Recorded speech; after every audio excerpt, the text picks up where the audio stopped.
she just said, I'm going to share something with you because I love you and I'm going to speak some truth to you. Welcome to the Business and Pleasure of Flowers. We're your hosts, Vonda Lefevre and Lori Wilson, and we believe that business and fun are a perfect combination. Kind of like us, Vonda. Top of the morning to you, Miss Lori. I couldn't resist. I'm back from Ireland. Back from Ireland and Scotland. Oh my gosh. Yeah, I know. It was fun. I had so much fun. So much fun. I knew you would. It was just 2 days before I was getting a little worried because I'm like, have you packed yet? I know. Have you packed yet? And you're like, no. I had not. I would not. But I knew deep down in my heart, because our flight didn't leave until like 4:30 p.m., on that Friday. So I know I can pack most of Friday. So I started packing Thursday evening. Okay. And wrapped it up. Actually, I think you blocked my calendar for Friday afternoon. I did. So I wouldn't get any appointment. And I made it all work. So we had a great time. So we met my son and his wife over in Scotland, in Edinburgh. In Scotland or in? Scotland. Oh. We met in Scotland and then flew to Northern Ireland. Okay. Dublin. Anyway. So we met in Edinburgh, because you're not supposed to call it Edinburgh, as us Texans probably say. Edinburgh, like, what's up, bro? Like, that's how I had to remember it. So we were nonstop, like from the minute we woke up till sundown, which, fun fact, sun does not go down till like 10 p.m. Ooh. Yeah. And it comes up around 4:30 a.m. So let me ask, Lori, was this self-inflicted all day, sun up to sundown? Yes. You know me. I love to make use of every bit of education I can and history. So I had all of the tours scheduled and all of the hikes and all of the train rides and all of the everything. It's much to the chagrin of my family. They were kind of over it, but it was amazing. There was a couple of days that I had back-to-back walking tours, and they were like, why? What did you do? It's like, come on, let's go. There's more history to be learned. So it was great. It was so great. But anyway, I will say that Edinburgh is probably very, very much one of the most beautiful European cities I have ever been to. And I mean, I haven't been to a ton. My son has been to a lot, and he said the same thing. And what made it so different? What would you say? Well, I don't know. I mean, first of all, it's just incredibly walkable. The cobblestone streets, the people, every single person we met was so kind. Just all of the places we ate and drank and just the pubs, just everyone was so friendly. Here's my thing. Every time I go to a new city, even here in the US, I always love to sign up for a walking tour. That's like my number one. Sign up for a walking tour to get my lay of the land. And so that's the very first thing we did. Signed up for a free walking tour. Usually most places have, and then you always, of course, want to tip them. This was through a place called Bobby's Walking Tours. And Bobby is the name of a dog who many years ago lived in the local cemetery.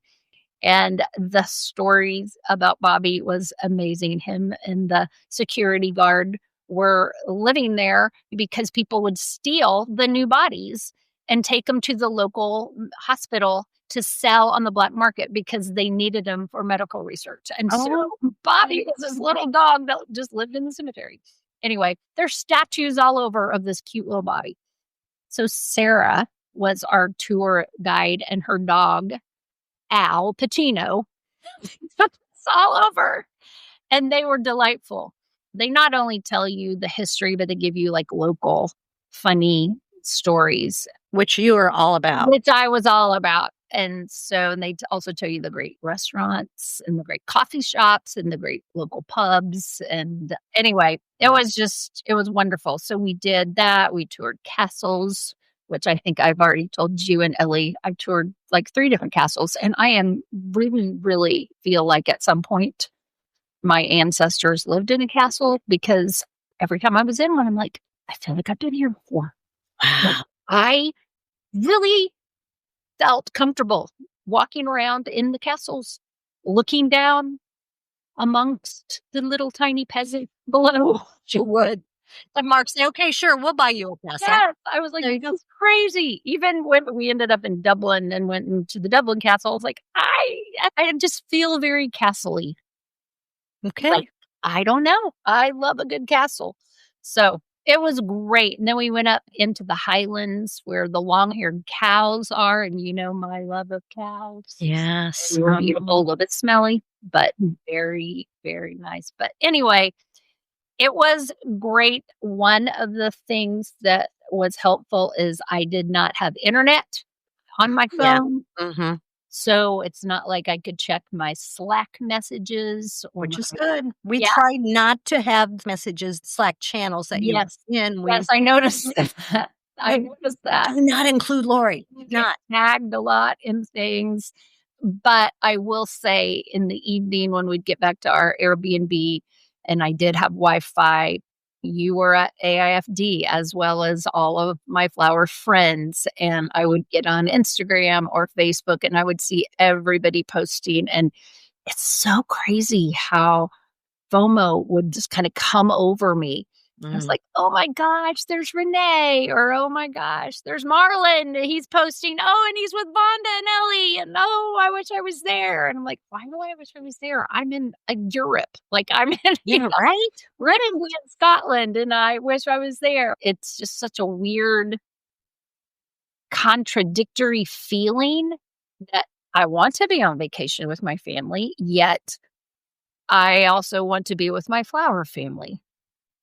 I get that. I do. I understand that. But what's interesting with you, Lori, wherever you go, whether it's a flower family, whether it's a flower event, or whether it's your family, it's all about education. You just like to absorb, whether it's the people, the stories. I mean, you were telling me earlier some of the really cool stories of things that happened, but it was mostly about the people you met and the stories they shared with you. Yes. So it's all about education with you. Yes. Yes. And so I love anywhere I go, like whatever city or town. And my husband's the same way. Like we love going into the local pubs, grabbing a Guinness or whatever. I don't love Guinness, but I loved, they have like sour beer there, which I love sour type drinks. I had never had that before. And so we found these drinks that we like. I'm not a big drinker, so if I found some I like that I can actually sip on. But you start talking to the locals, and I was learning about some of the sports there that I don't know about, but I love sports. So teach me about those. And then just and they love to share about their town with other people. And I was like, gosh, this is so great. These people are just so kind and funny. They were just so funny. So everywhere we went, we had a great experience. And so we left Edinburgh, went back to Northern Ireland, where again, my son, that's where they live. And then my husband and son got to go to the Open, the golf tournament, which was crazy. Yeah. So they went there. And then my daughter-in-law and I went to Belfast for the day while they were there and just went shopping, went to lunch, went and kind of hung out. And then after that, my husband and I went on to Dublin. We took the train to Dublin, met 2 lovely ladies on the train with us who are locals in Dublin, telling us all about what we need to do in Dublin. So we did all of the Dublin stuff and loved Dublin, and then flew home. It was all over. Wow. I mean, you think of how much ground you covered in that amount of time. It's like, wow, it was 1 week, wasn't it? Just 8 days? And then when we did sit down, I was like, oh my gosh, I'm going to fall asleep. And boom, like, slow down. Oh, in Dublin, we went and visited Trinity College, which is the oldest college. I don't even know how old it is. Way, way, way, way old. But that's where the Book of Kells is held, which I had never heard about prior to getting ready to go visit there. But the Book of Kells is the first 4 gospels that was ever translated into, is it Gaelic? But it's like back in 800. Wow. Like, it's crazy. And was stolen. Like, these Irish monks wrote it, and then it was stolen, and then it was brought back, and then it was hidden at Trinity College through all of these wars. Anyway, it is still there. The pictures in it, it's almost like hieroglyphic looking. Mm. And it's just crazy to be in the presence of this book. And you go through this whole museum before you even get to be in the presence of the book. Right. And then you go into the library, which is this long hall. It's like where the Harry Potter library was taken from in the movie. And it's just unbelievable. So I spent, my husband's like, can we go? I was like, no, it's a library. Are you kidding me? It was crazy. And they had taken out half of the books because they're restoring them. They're that old. Wow. And they had these videos of how they're having to restore these. And everybody that goes to the college, those people in archaeology, are like having to restore them page by page so they can put them back up because they are so old. It's just incredible to me. Yeah. So incredible. You can't imagine that a book that was written in the 800s. Say what it is. It says it is a handwritten book richly decorated with ornate lettering detailing the illustrations, and it has gold leaf. It contains the 4 Gospels of the New Testament. It was created by the Celtic monks around 800 AD, which is over 1,200 years old. Wow. And when they found it, the outside of it, which was covered in solid gold, the decor had been stolen. So that was never recovered. Inside of it. Wow. So that's fascinating. Yeah, it is. It's incredible. There's a whole, of course, YouTube videos on it, and you can see it. But I had never heard of it. No, I haven't heard of that either. I was like, I just feel smarter now. Hey, there you go. Anyway, so I came back a little bit smarter. What about you, AIFD? Oh, well, you always come back smarter when you come back away from Symposium because there's so many little things that you're like, oh, did I know that? I knew this reminded me of it, but this is like a new technique because there were European designers. There were U.S. designers who just did fabulous job teaching classes or the main stage program, and you could get up close and personal to their designs. And that's where you can take pictures of like, ooh, I see how he did this, or man, they made their own chicken wire structure and then wove this through it, and then it shrunk down. And some of it was really fascinating just to look up close and personal and get into how they did that specific technique. So there was a lot. There's a lot to learn. There's so much to take in from the expo when we were started and set up our booth, and everybody else who was in that room, and the cool displays that you see. We're on the podcast for Jet Fresh, which was super fun. Yeah, that was cool. You and Ellie were some special guests on Ryan. With Ryan. Yeah, that was a lot of fun. And then there was just one thing after another. And Lori and Frank, who we had on the podcast, I mean, they were just so busy the whole time and making sure everything was happening. It was good. Did it make you think, watching them, to make you excited to be the co-chair of next year? Or did it make you think, oh crap, what have I gotten myself into? No, it was good to be there and observe that because Randy Wooten and I, who are co-chairs, took a lot of time observing, what is happening. Many times we sat down in the lobby at this one place where you could see everybody go by. And it was perfect because it allowed us to see the action that was going on, but also talk about, oh, for next year, we need to remember this, or we need to think about this. So the observations were really important that we were able to take in. We're also able to grab some people, say, hey, next year, are you coming to Symposium? Yeah. And it made me remember, Lori, how people like to be asked. Yes. Because so many times you're like, ask for volunteers. Does anybody want to do this? Anybody want to do that? Nobody raises their hand. Nobody does anything. So you pull somebody in and you go, hey, we'd really like you to do this for us. Would you consider doing it? And they would say, yeah, of course. Thanks for asking me. And I'm like, wow, you forget about that. I mean, you forget that people don't always want to volunteer. They do want to be asked. I'm going to share something with you that's very humbling for me. I might have shared it before on here. Who knows? Many decades ago, 2-3 decades ago, when my kids were little and I started volunteering in our church. Mm-hmm. They were very, very young. At the get-go, I was doing nursery, started volunteering, and I just kind of evolved from there. And I remember I was at a leadership training seminar for volunteers. Mm-hmm. And at this point, I was kind of in a more elevated role, kind of moved up quick in the ladder, of course, you can imagine. And one of my mentors pulled me aside one time and she just said, I'm going to share something with you because I love you and I'm going to speak some truth to you. Stop raising your hand. And I was like, what? What do you mean?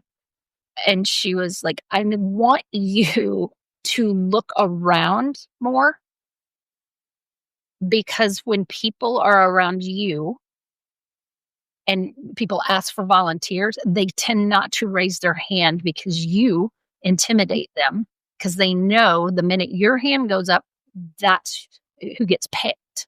Like I was like, oh, I'll do it. I was just the draw or I don't know how else to say that. And at first, like my defenses, I'm like, okay, fine. I will just leave this church and put my kids and I'll become Presbyterian or, whatever. I was just thinking to myself, I'll take my gifts elsewhere. But again, I'm in my late 20s at that time. So you can't tell me nothing.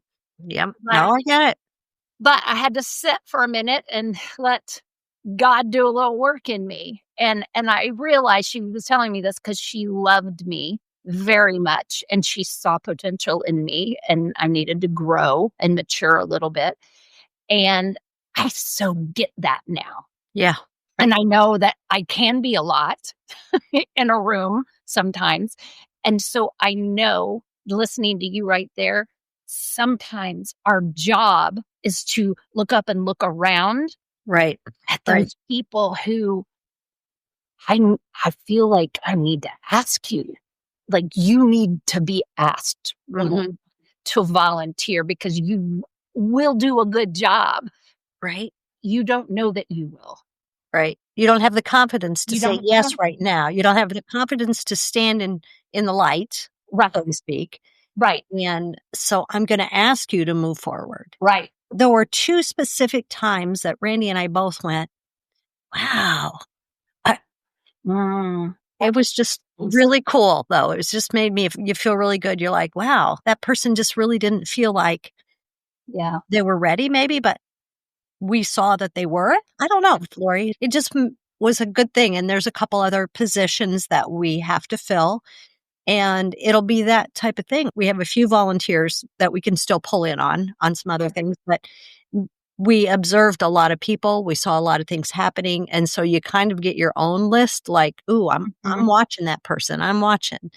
And it's just a beautiful thing. It really is. And some great new inductees who are ready to step into the limelight or maybe don't think they are, but we know we want to get them involved in things that are going on. So I love that so much. And what's so cool is I'm guessing, again, I wasn't there, but you and Randy attended this year with a different set of eyes. Oh, totally, Lori.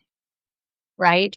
Totally different set of eyes, because we were observing designs and a few things, but we were watching how the programs went and how people were coming in and out and what people were doing. It was more actions rather than the influence. you know. Right. Right. And you weren't going to like sit and actually learn a skill, like a design skill. You were learning the process Yeah. and the format and trying to put some ears on, like, ooh, what are people saying? What's the buzz? Did they like that one? Did they not like that one? Is the Exactly. timing good? Is this not? You know, You had that from all the way from Ireland. You took I over. knew. That's exactly. I knew. I could tell by the Instagram reels of. Yeah.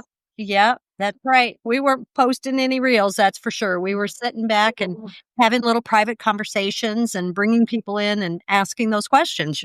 It wasn't just observing, it was asking questions too. Yeah. So it was really good.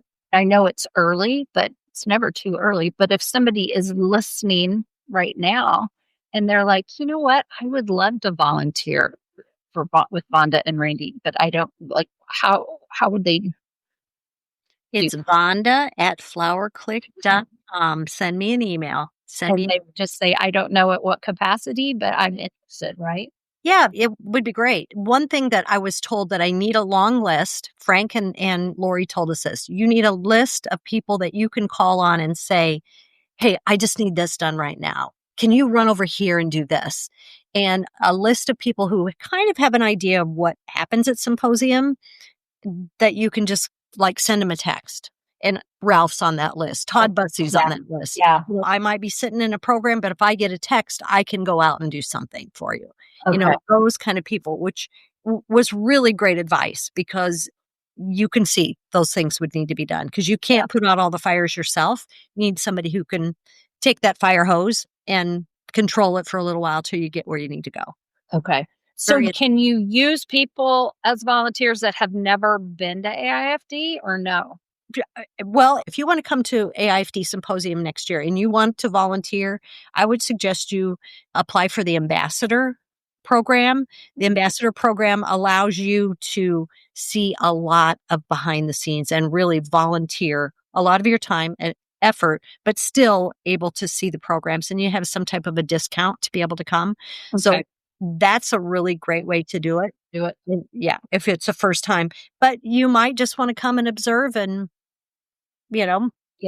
hang out and see what it's all about if it's the first time. It is such a great value for education that you see so much for one fee. I mean, you can add on some classes or something, but we can get on into all that. Right. That's later. I was just thinking about the volunteer side, though, because I think there's always room for volunteers at any level, even if you can only be there for 3 days. You want to volunteer, just let them know. Hey, I can only be there for this time, but I'm at your service. Mm-hmm. If you can do it. Yeah. Because that's where you also get to meet a lot of people. You do. Yeah. And the mentors, first time attendees. And that was, I think, such a great thing, as they have little badges says first time attendee or inductee. And you could see everybody going up to that person. Oh my gosh, how's it going? I mean, we're so glad you're here. And all the interaction that was happening, not just first time attendees together, but all the mentors who were just making sure that person felt like they were included. And I really hope that there's somebody listening that didn't feel like they were welcome at AIFD. Definitely send me an email and go, I felt like it was a little out. Boy, that would be something that we really need to work on. But I saw so much outreach, so I'm hoping that wouldn't happen. Yeah, exactly. That's good. Well, I know we're both glad to be back. I miss you. It was so hard not to text. I would start and I'm like, no, Vonda, you cannot text. Same. Lori, Mark is going to be saying, what are you doing looking at your phone? I will say, I think I've already told you and Ellie this. There were a couple of different times that my sweet daughter-in-law was like, you really love your job, don't you? And I was like, am I talking about it again? And Mark's like, yes. Sorry, Mark. Sorry. Yeah, I just love my people. But Davis was like, they're her good friends too. They're like her best friends. She loves them very much. And that's right. And same. That's why it was so hard not to. Yeah, I was like, it's hard. It's all meshed. And Yep. I'm not really wanting to text them because of work. I want to text them because it's, I saw amazing flowers in Scotland. We were at this park. We were walking by these beautiful roses, just this whole bundle of yellow and pink. And Amanda, my daughter-in-law, goes, "Those look like those Miss Piggy roses that you always put." Wow. Jet brush. I was like, oh my gosh, they totally do. That's They were great. growing. They were beautiful. Oh, It's like, that's so funny. They kind of did look. I mean, they were that same color, that like lighted pinkish and then brighter as they got bigger on the that's outside. beautiful. Oh, I bet that was gorgeous on a Oh, dog. they were Oof. lovely. They were so pretty. But I was like, that's So we're just coming off of education of AIFD and Ireland. And then just in a week, we're going to be in a week. well, it's just like a little over a week, 2 weeks. So in 2 weeks, we'll be at SAF. We will be there into the mix of it. Actually, it had already been started. And so education again, meeting with your friends there. We won't have FOMO because we'll be together. Be there. See all my friends. And then I just wanted to just drop this on because that's on the West Coast. We're going to be back on the East Coast in September for a smaller event, but it could be as big as we could get it if you guys all want to show up in Douglas, Georgia. Randy Wooten's wholesale house called RW Wholesale is in Douglas, Georgia. I'm not sure where the event's going to be held yet, but it will be on Saturday, September 13th in the afternoon. So on a Saturday afternoon, there'll be refreshments and a whole lot of education. And it's free to anybody who signs up. And you can start calling Randy or his staff and letting them know right away. But Lori and I and Julie and Randy are all going to be there. Julie Polter's going to be joining us. And will we fly into Atlanta? Is that where? I think you and Julie will fly into Tallahassee, and then I'll pick you up in Tallahassee and bring you on up. Okay. Randy and I were talking about that, and he said, oh, that'd be the best way to do it. So that's what we'll plan. All right. Well, I'm excited. Okay. Time to get back to work. Get back to it. Back to more education, right? For education. All right. Thank you so much for listening to our podcast. We hope you enjoyed spending time with us because we enjoy spending time with you. If you did, make sure you hit that subscribe button or add the business and pleasure of flowers to your Google morning routine or your flash briefing on Alexa. We look forward to seeing you next week. So please come back and join us and discover how a bit of knowledge and one small change in your mindset can take you to new levels in your life and business.